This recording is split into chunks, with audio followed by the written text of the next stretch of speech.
Со посета на судот и разговор со граѓаните, Основниот суд во Кочани го одбележа 25 октомври, Европскиот ден на граѓанската правда. Освен за граѓаните, судот беше отворен и за посета на учениците од Средното општинско училиште Љупча Сантов, кои се запознаа со работата и функционирањето на судот, со неговата внатрешност, односно со оделенијата во судот, судниците и канцелариите на судиите, како и со кабинетот на председателот на судот, а им беше овозможено и да присуствуваат на закажаните рочишта, што секако се совпаѓа со нивната наставна програма за работа и предметите кои ги изучуваат.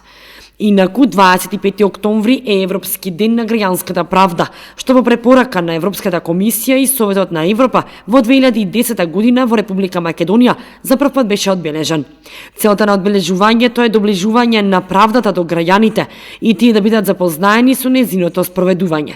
Интенцијата за одбележување на Европскиот ден на правдата е на граѓаните да им се овозможи одблизу да бидат запознаени со нивните основни права во повеќе области: семејно право, право на сопственост, наследување, договорно право и слично, и да се зголеми транспарентноста и јавноста во работата на судовите, па од тие причини, освен учениците, на овој ден и граѓаните имаа можност слободно да присуствуваат на расправите по предметите кои се закажани за работа кај судиите, така што и тие одблизу можеа да видат како функционира судот.